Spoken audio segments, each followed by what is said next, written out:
There's birds all over there, just going crazy in the trees. But good morning. How you doing today?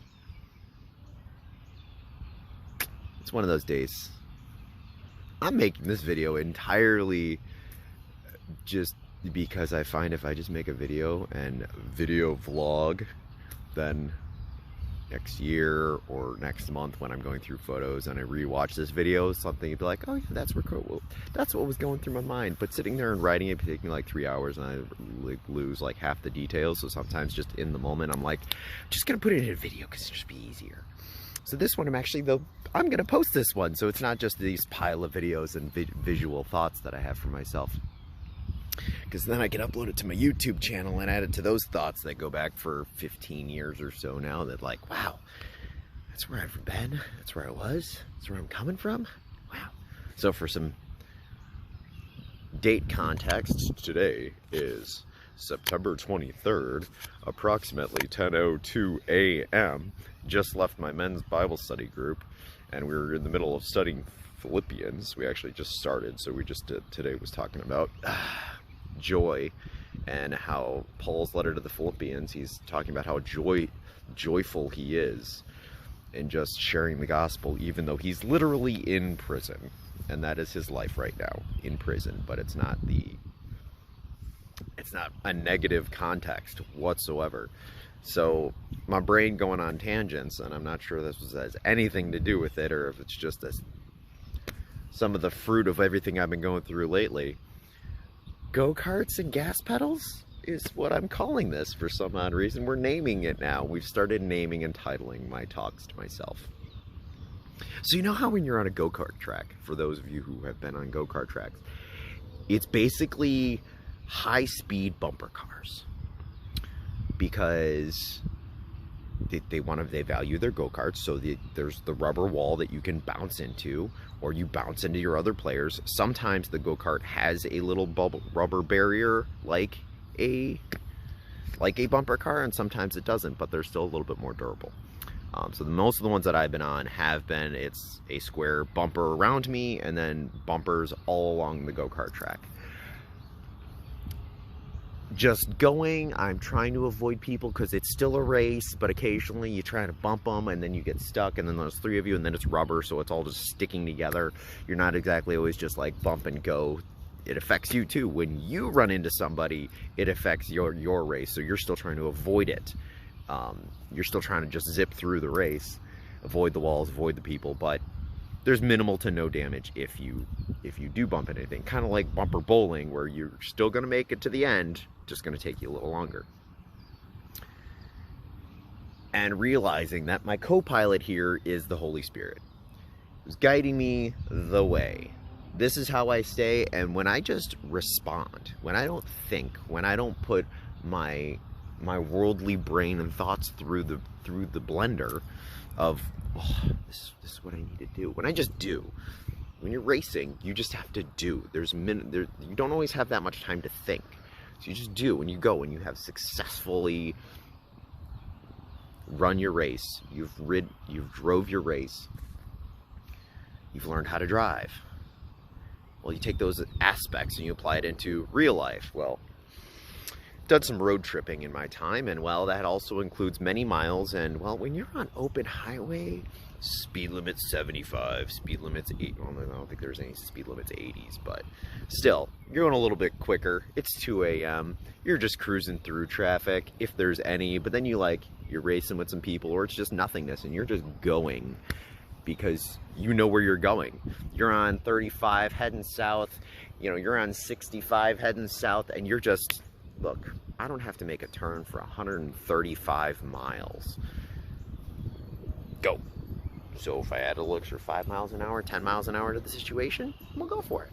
Oh look, I know these people. I'm gonna pause it. Part 2, that was my friend Scott as he was walking around with his wife, who actually he leads one of the Bible study groups here. Not the big group, he's one of the table leaders, so at WBC represent. So anywho, back to driving cars. So road tripping, when you know that you're just going, you can just go. I got a half an hour, 100 miles, 200 miles where I don't have to worry about turning. So I can just focus on the road ahead of me, what's right in front of me. I can just make sure that right in front of me I'm not hitting anything, but I can just keep going at full speed, no hesitation. The Holy Spirit is guiding the whole situation, going. Because then it's like, oh, when traffic comes up, or going through different towns, whoa, we got to make a quick alteration. But I know that as soon as I get through this current situation, or if I see deer along the road, I can go, hesitate, keep going. But then no hesitation, just keep jump on, full throttle, going again. But I've learned from my bumper cars and the world of TV, media, movies, what would happen if right now, doing 95 miles an hour, I did a hard 90-degree angle on this steering wheel? Your brain can go on a tangent. Would I roll? Would I hit into the guardrail? Would I go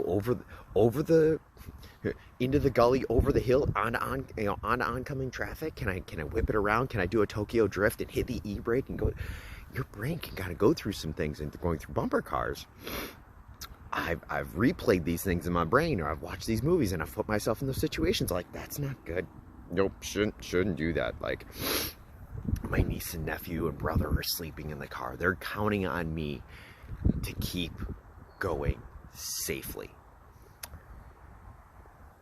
As much as the world gives me these temptations of what I want to do, of what sounds like fun, or curiosity, regardless of how safe, enjoyable, or painful and potentially fatal those imaginations can get at 2 a.m. on an open road, those around me are counting on me to go the destination we agreed on, to go the safe route that's best for all of us. For me to go the safe route that's best for me, to reach my destination. The Holy Spirit will guide me, and I'll just go. But there's still those temptations that are coming up. All those road signs, flashing lights, open 24 hours, Taco Bell, gas station, stores, candy. No, I gotta go. I ain't got time for all these pit stops. That's gonna add 30 minutes. That's gonna add an hour. Is that pit stop gonna... That gas station looks a little shady. That's about 5 miles down the road before that gas station. Like, how far off of my path am I gonna go? The Holy Spirit's gonna guide me. I'm gonna get there ASAP, but I get to choose how many detours I get to make, how many stops I get to make, how many temptations that I'm like, you know what, I got a bag full of snacks in the car, but Taco Bell sounds delicious right now, even though 45 minutes after that, my body might not be feeling so delicious after that, and then it's sabotaging the air quality of the car for my travel mates. There's a whole bunch of repercussions that I'm tempted because it sounds good at the time. Like bumper cars. It sounds good. If I hit that car, they'll get them off the race. But then I might get stumbled in the way, and it takes me longer to get to the finish line. Whereas I just focus on winning the race, not just sabotaging others or the quick temptation that sounds good right now. Just go. And it's crazy. It's crazy. Life. I get to hit the gas pedal and just go. Trust the Holy Spirit and just go. He's going to guide me and take me exactly where I need to go. But it's the world that keeps giving me all these temptations and all these desires to try to run somebody else off of their race. To try to stop and take pit stops in my race. I have a goal with the finish line. Or it can take an hour. It can take 10 hours.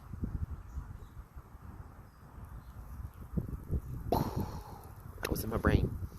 I get to choose how hard I hit the gas. When I trust the path in front of me, I can hit the gas hard. If I'm going through the city of Chicago on a Friday night and I need to get from point A to point B, but I've got a zigzag because my battery is dead on my phone and I don't know where to go because the GPS isn't telling me, which street to turn on, left or right. This is a one-way street. I went the wrong way on a one-way street this week. It was a side street, but so it wasn't that important. But still, like, oh, instantly I got to pull over because I wasn't paying attention to the road signs.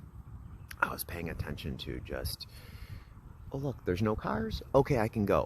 Not reading all the signs in front of me, not trusting the Holy Spirit guiding me, and how easily I can be taken off track, go the wrong way, and things just take longer than they should. How joyful is it? If you ever won something, celebrating with second place, celebrating with first place, no matter where you are, celebrating with the person who beat you. Or are you still finishing the race while they're celebrating? And I've been in a variety of places in a bunch of situations, and it's like, it's just kind of like clicked. I just kind of like, I can slowly go. When I don't know where I'm going, I have to go slower. It takes me longer. I'm confused. I'm not focused. Gas, pedal to the metal, flooring it. I've got somewhere to be as fast as I can. I've got a finish line. I've got a destination on the road trip. The destination of a road trip is not 300 miles going through nowhere, Indiana, surrounded by windmills. Y'all know, if y'all been on 65, y'all know. It's about the sightseeing and the memories I make with those that are going with me, that have gotten there safely, that enjoy spending time with me in the car, that ask me to go with them because of the brotherhood, the companionship. You don't choose to spend 20 hours in a car with somebody you don't like, can't stand. You build those bonds. You do that. That's life. That's life, and life with the Holy Spirit guide you. He has taken me all over the place, but He's gotten me there safely and guided me. And the more I've just taken His instruction right away and run with it, the faster I get to joy. I stay through joy versus dwelling in the, oh my God, I just ran into the side rail and I hit somebody and then they hit me, and then they're like, now we're both in 5th and 6th place. Dang it! Toad and Peach just flew right by. Bowser's coming around the corner. DK's coming around the corner. I gotta catch up with the fast kids. Sorry, I just made a Mario Kart reference. It happens. It happens. Welcome to my brain. Bright and early Saturday morning. It's gonna be a great day. Go Karts and Gas Pedals. Listen to those who guide you. Christ already lit the path. He cleaned the path for me. I just gotta listen to the Holy Spirit if I need to make a left, right, or just pedal to the metal, go straight ahead for 300 miles uninterrupted. Joy. It's gonna be a great day. Have a good one. Corey out. Let's see where this message takes me in a couple years.